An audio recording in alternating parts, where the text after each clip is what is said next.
there are two ways of seeing the world. Either everything is a miracle or nothing is a miracle. Everyone believes in something that they can't prove. The question is what you believe in that you can't prove. I am quite convinced that what we think we know about the world is a tiny, tiny slice of what the world actually is. Some argue that atheists are actually very similar to Jews and Christians, with the only difference being one less God. I would say the difference between 0 and 1 is infinite. So that's a big difference.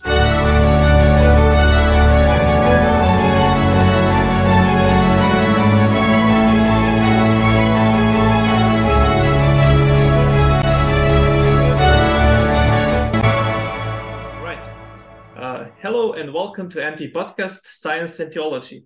I'm your host, Nemanja Jurišić, and today we are honored to host a distinguished guest, Rabbi David Wolpe.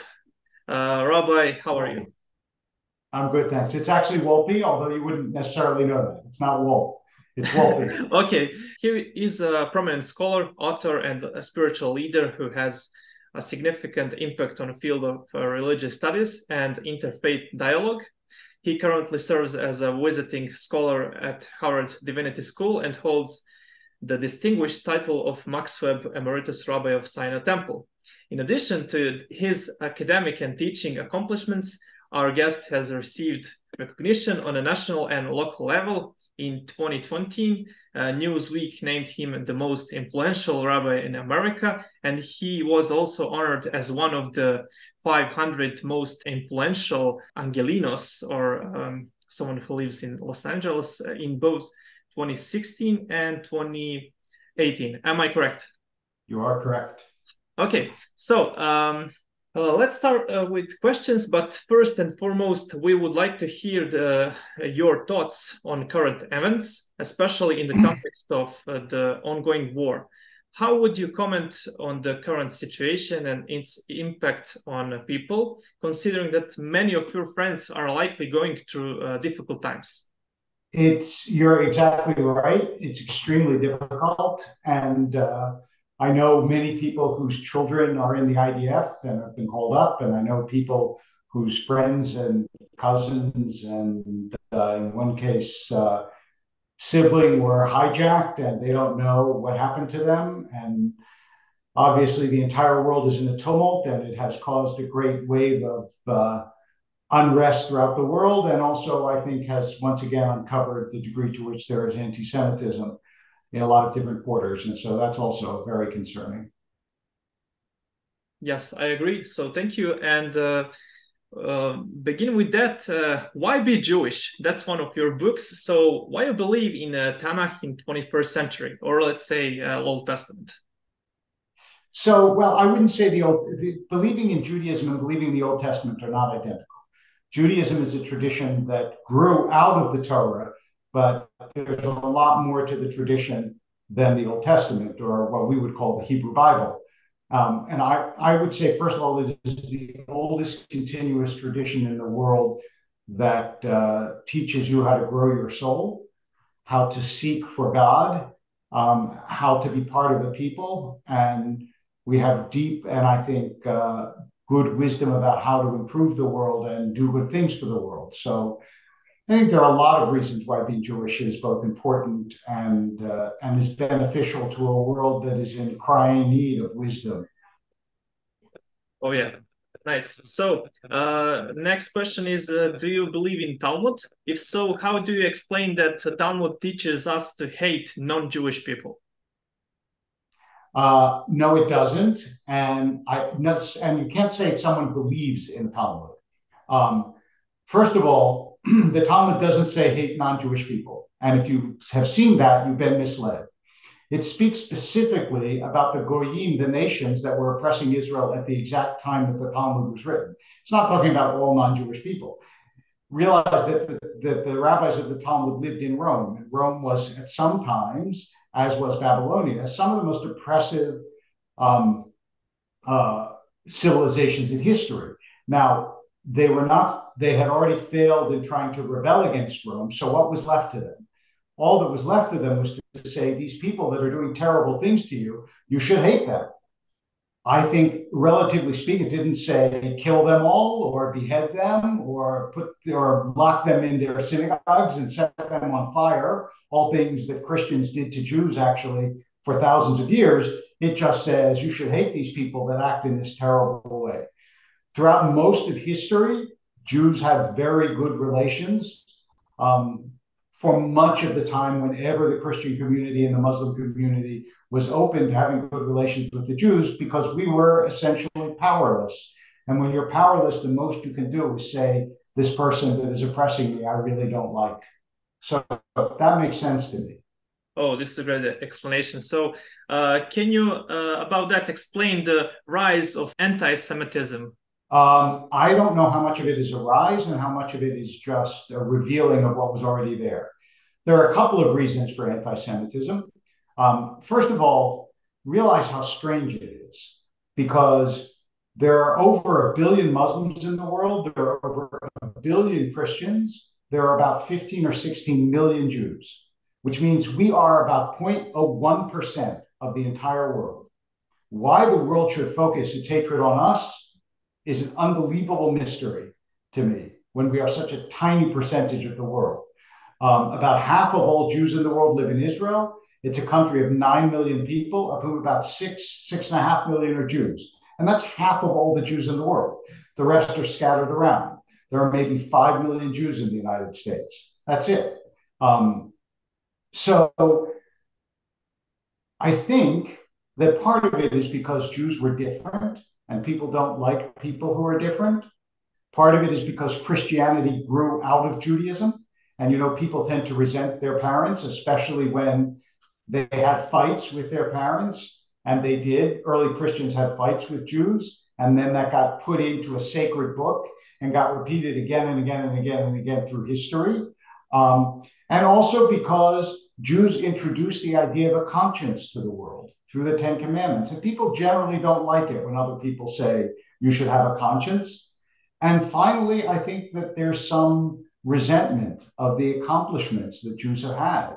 Once the Enlightenment started, Jews managed to be accomplished in the arts, in literature. I mean, the idea that almost a third of all the Nobel Prizes in the world have gone to Jews when they're 0.01% of the population, that means that Jews have a tradition of learning and creating and so on. And we don't always like when other people do well. Oh, nice.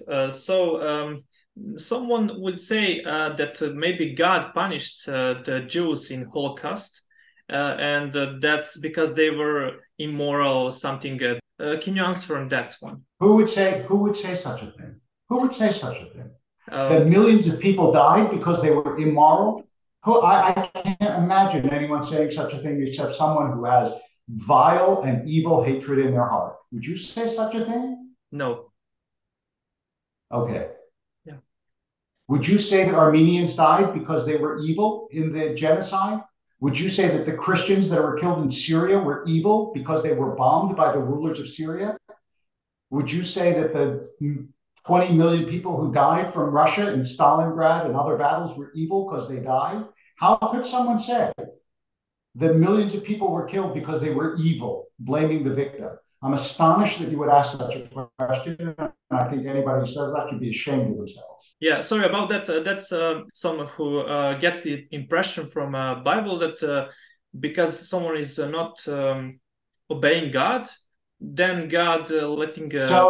So do Christians believe that all Muslims and all the billion Chinese people who are not Christian should die because they're not Christian?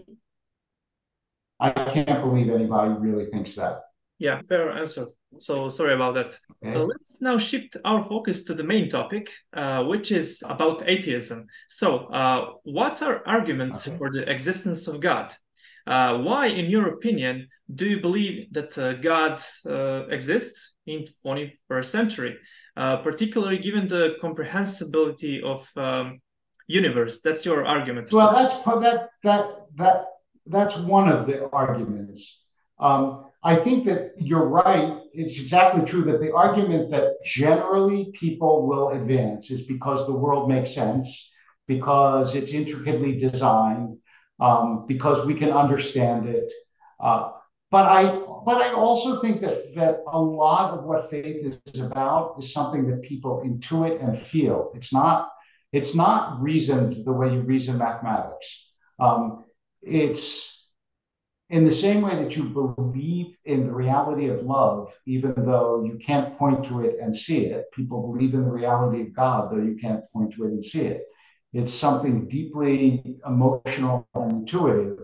And the fact it is quite miraculous that things like the laws of mathematics not only exist but are comprehensible to us, or that the universe exists when the odds are that nothing would have happened, right, rather than something.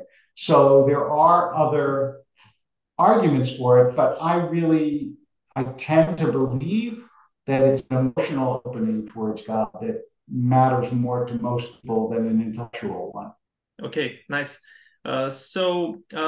Dawkins argues that arguments for theism are often emotional. People like to believe in God, he says, because it makes the world more moving. Some even claim that belief in God is for lazy people who want to believe just because it would be more nice or nicer if he existed. How you respond on the?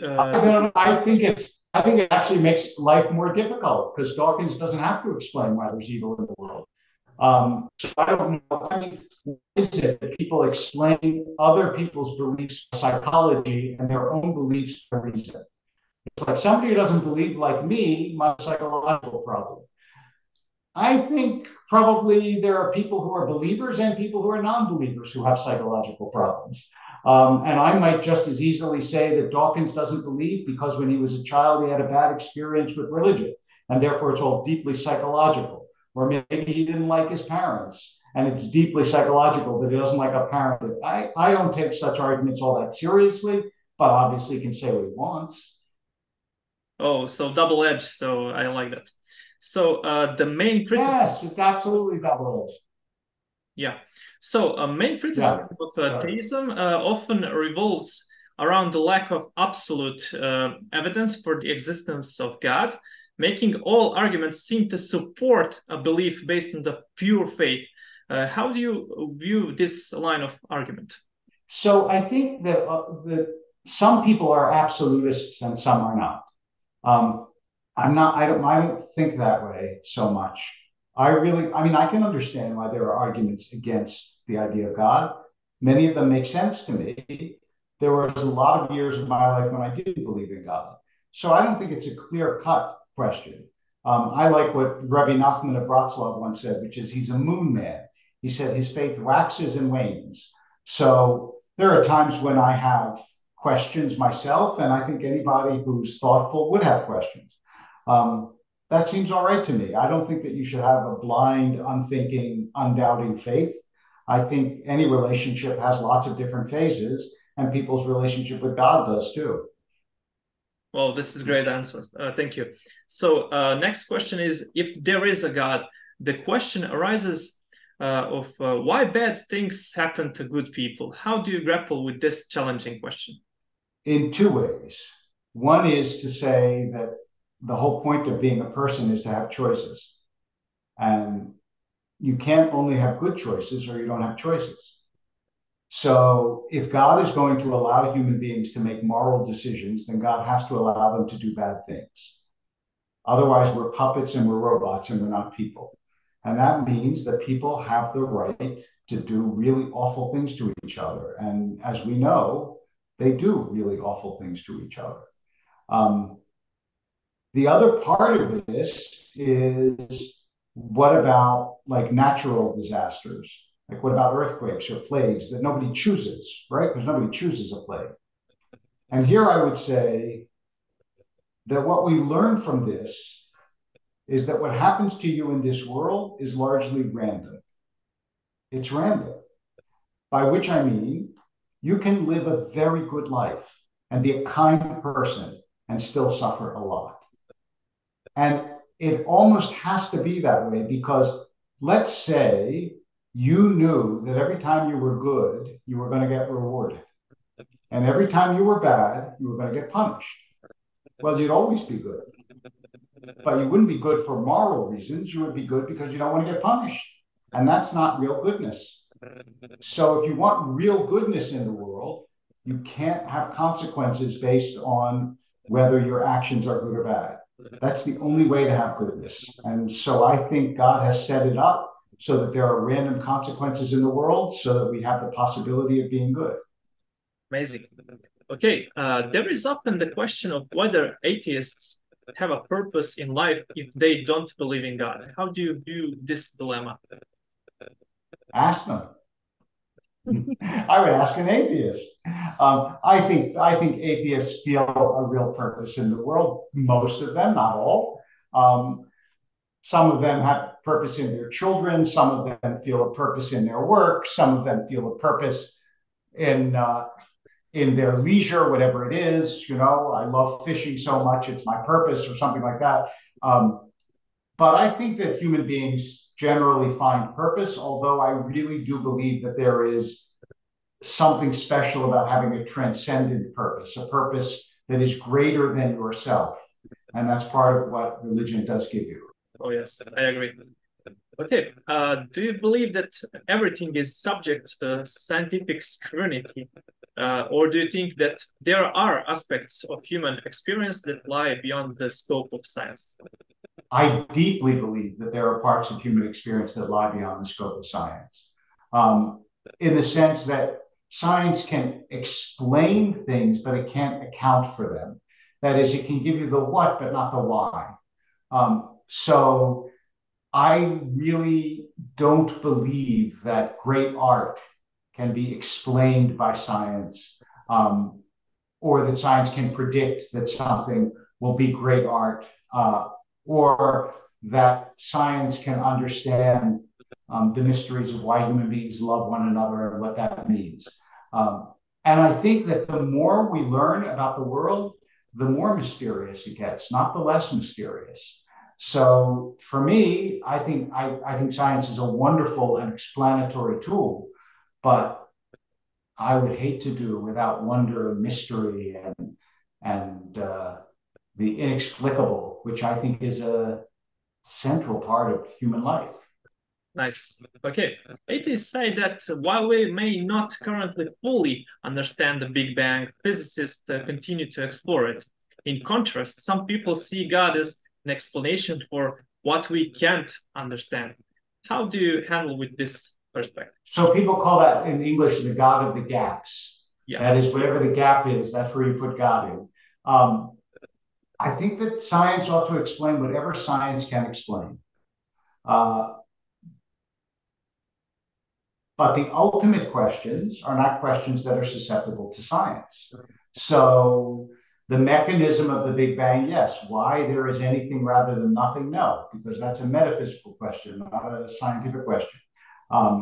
And at least for me, I think that one of the things that religion does that science doesn't do is it reminds us how limited we are.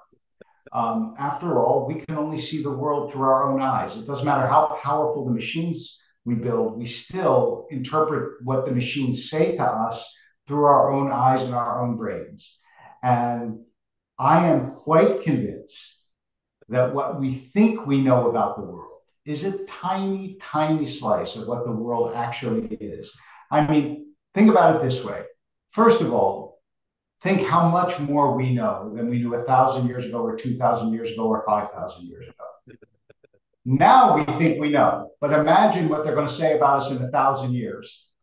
They knew nothing, they had no idea what the world was really like.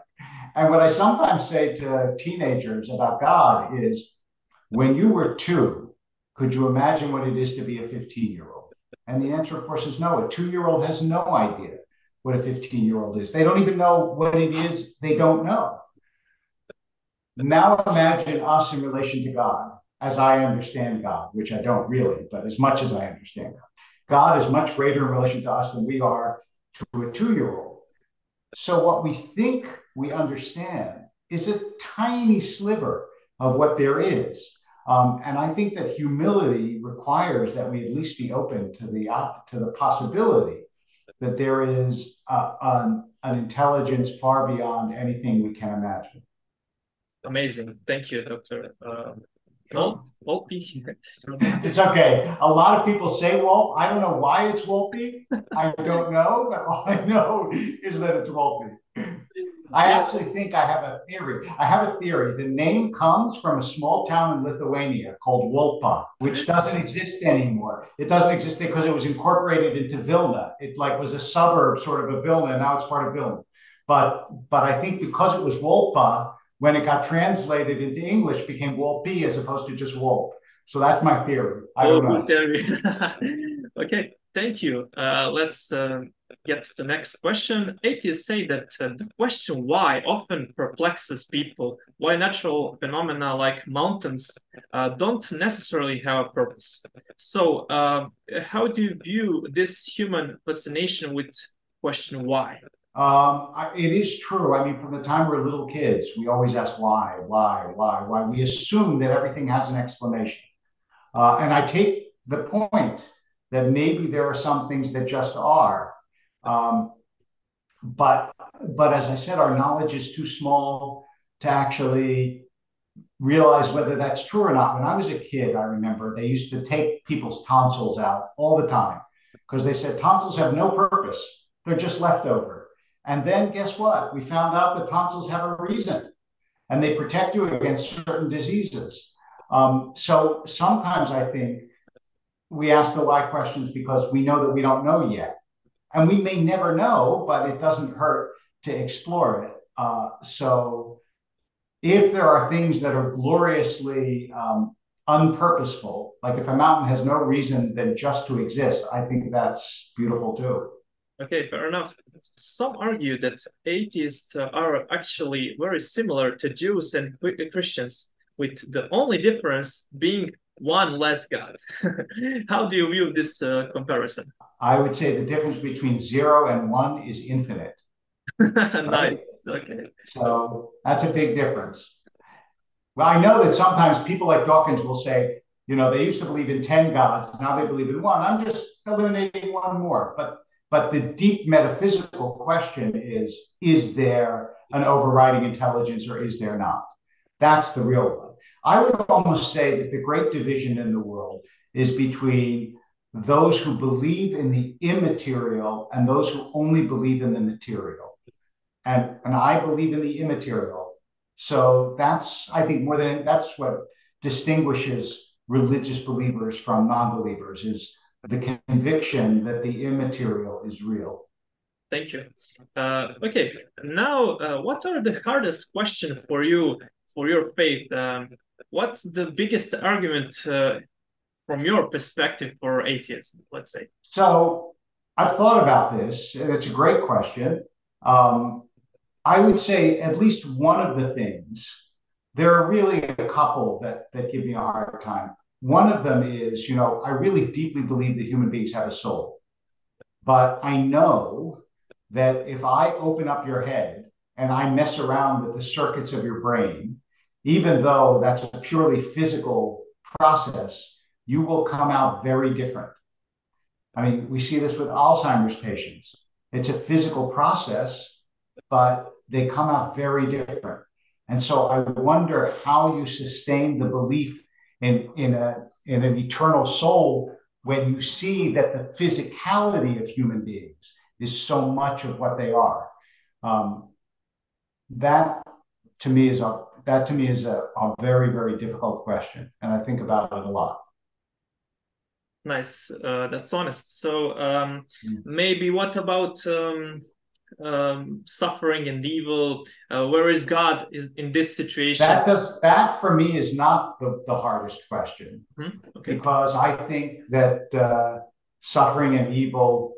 Well, I would say two things about it. One is, as I said, that I think it's an essential component of a world in which human beings can grow. But also, I'm enough in the world to know that when it really comes to suffering, there are no answers. There just are no answers. So when somebody is really suffering, you can't say to them, well, let me explain to you theologically why this makes sense.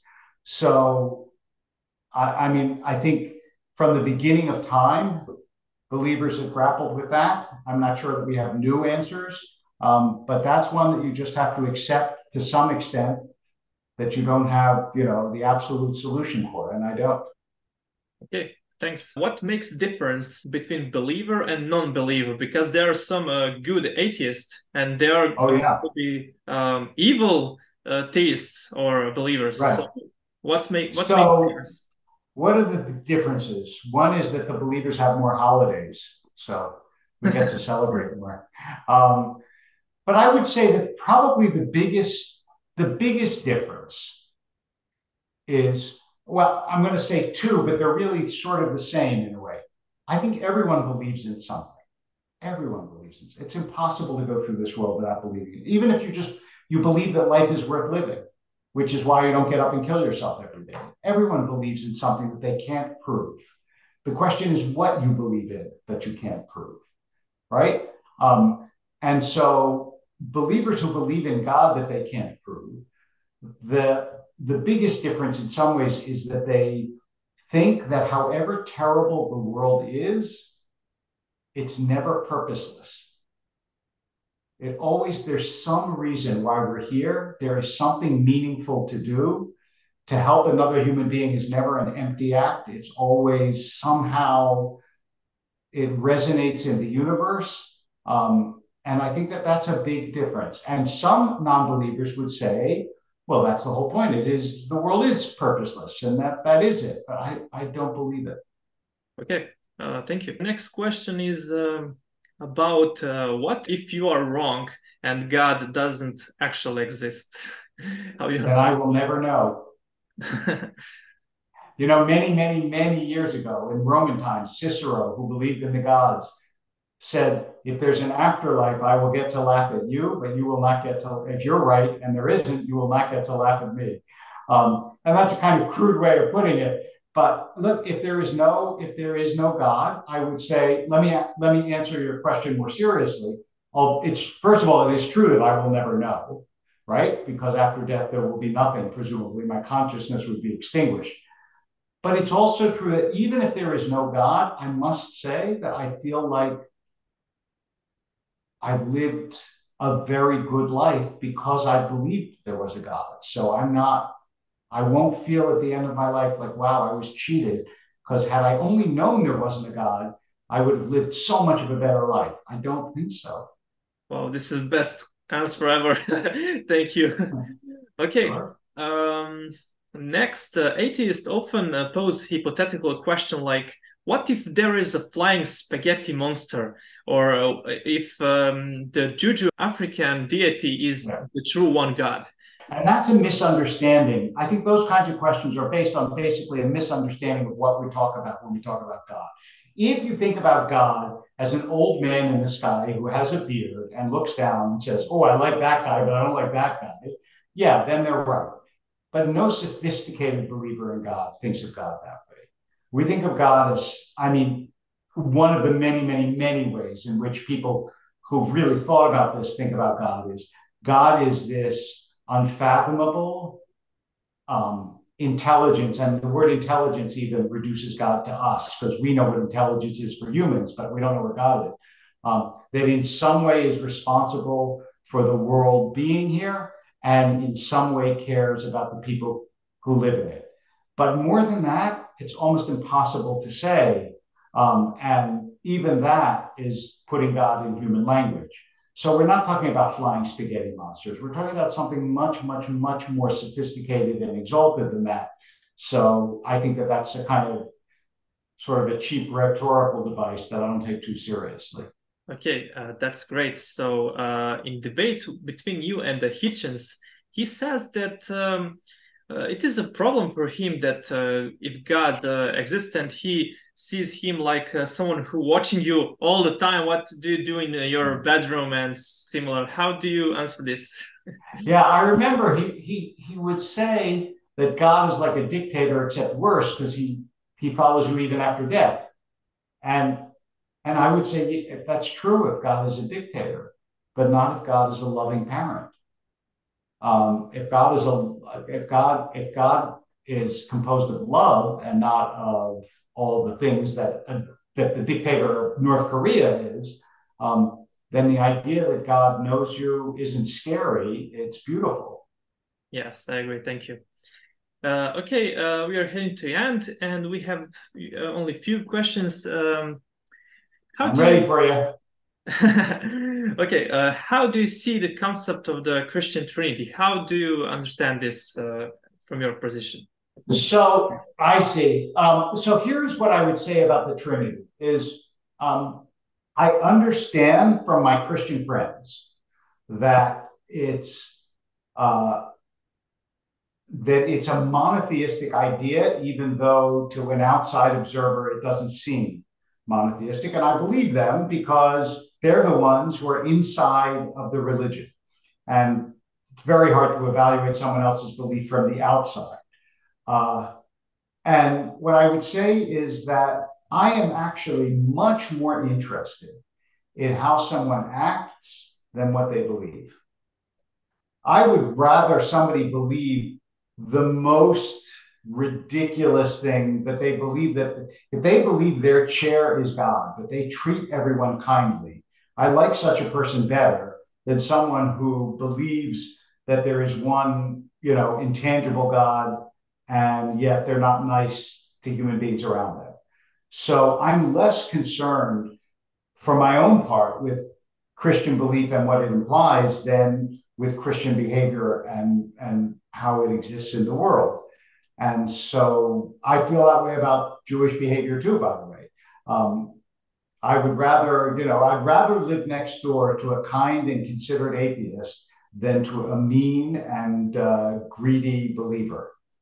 Who wouldn't? Yeah, great. Okay. Well, I'm a Seventh-day Adventist, so I wonder how you see us. You never comment that denomination, so how you see Adventism, because they have maybe some similarities between Jewish religion. Oh, Seventh day Adventism. I don't know a lot about Seventh day Adventism, so I wouldn't want to say, although I know that they share some practices with Judaism, that it's a Christian belief that shares practices with Judaism, like the Shabbat, the Sabbath. But I don't know enough about it to really comment on it, so I wouldn't want to. Yeah. Okay. And last question is about historicity of Bible. How do you see? Is it a problem for you not believing in historicity, that maybe Sodom was really destroyed by God, Right. and the Exodus and similar? Yeah. No, it's not a problem for me. I know it is a problem for some people, but I actually think that the Bible is intended to teach you spiritual truths. It's not intended to teach you historical fact.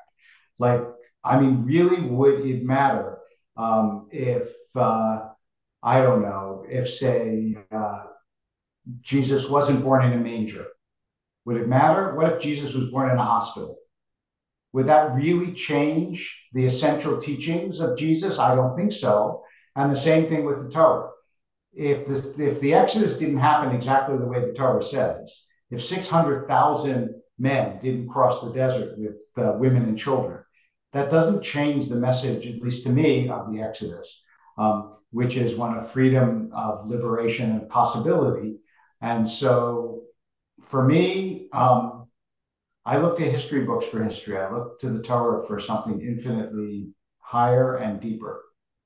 Okay, but what if that exactly happened like that? How do you comment that? Great. It's okay with me. I don't have a problem with it. I don't think so. But if I'm wrong, it will not be the first time that I've been wrong. I've been wrong before. That's really great and honest. So, um, you were on some documentary about Bab edh-Dhra and Sodom. Do you find that historical Sodom, that city specifically? I think that, I mean, were there eruptions and volcanoes and other natural disasters in ancient times? Yes. But do I believe that a city was destroyed by God because the people in it were wicked? I think that's very improbable. Okay, but do you believe that God performed miracles today? Today, Yeah, I or think in God all performed history? miracles always. It depends what you think of as a miracle. I think the fact that I can make sounds and you know what I'm believing is a miracle. So I think I believe what Einstein said. Um, he said, there are two ways of seeing the world. Either everything is a miracle or nothing is a miracle. And I'm on the everything is a miracle side. Okay, so Rabbi Volpe, can you send us a final message for the end for our audience? Something? Um, yes, I mean, the message, really the most important message is to be kind. The most important message is no matter what you believe, how you treat other people, whether you have love as opposed to hate in your heart, whether you have kindness on your lips as opposed to cruelty, that determines, I think, not only the worth of your life, but also the goodness of the life of the people around you. So the world needs more kindness. Wow, thank you. Thank you. This is best. Thank you. Okay, so I call our audience to follow our channel and subscribe. So thank you, Rabbi Volpe. Thank you so much. See you next time.